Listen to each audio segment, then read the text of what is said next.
Hello mga bash! So ngayon, ipapakita ko sa inyo kung paano ako magluto ng kaldereta. Ito yung napakadaling, napakadaling way. So naglagay muna ako ng mantika. Pinainit ko na yung yung kaserola. So konting mantika lang. Tapos sibuyas tsaka bawang. Ito, igisa-gisa nyo lang to hanggang sa maluto ng konti. Ako madalian talaga ako magluto. Actually, parang 30 minutes lang to. Kasi yung buto-buto, napalambot na yan. Bago pa ako umuwi, napalambot na yan ni Manang. So, yan. Gisa na lang tsaka timpla ang ginawa ko. Kaya, napakadali lang. So, after nyan, ilalagay ko na yung mga buto-buto ng... So, ang ginawa kong kaldereta today is yung ribs ng baboy. Kasi wala akong baka. Kaya, yun na lang. Kung anong meron, yun na yung niluto ko. Ako yung klase ng taong hindi naghahanap ng wala. O, di ba? Kung ano yung meron, yun ang lulutuin ko. Gagawin ko siyang pagkain. So, ayan, nilagay ko na lahat yung buto-buto. Gumagalaw yung ano tawag doon? Kaldero, kaserola. Bahala kayo dyan. Gumagalaw siya kasi hawak-hawak ko tong yung cellphone ko. Wala akong stand, di ko nakakuha. Tapos, naglalagay din ako ng peanut butter. Ewan ko ba? Bakit peanut butter pala? Di ba liver spread?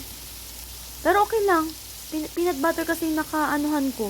Tapos, tomato paste or tomato paste. Bahala kayo dyan sa pag-pronounce. Basta ako tomato paste. Masarap din to pag nag-add kayo ng cheese. Kaso wala akong cheese. Kaka mahal ang cheddar cheese. Kaya hindi na ako bumili. Alam niyo naman ako pag nagluto ako tipid-tipid talaga. Kasi nilagdagan ko ng tubig para tawag doon, pantunaw ng mga nilagay kong peanut butter tsaka tomato paste. So, pakuluan natin yan ng konti. Very, very light. Para manuot naman yung lasa nung inad nating rekado. Yan.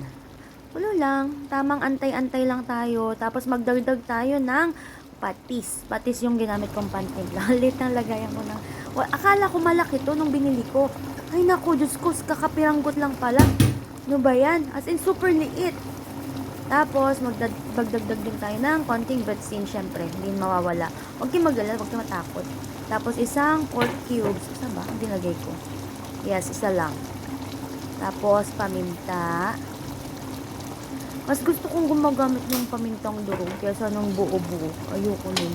Ayoko nung nakakagat ako ng paminta na maanghang.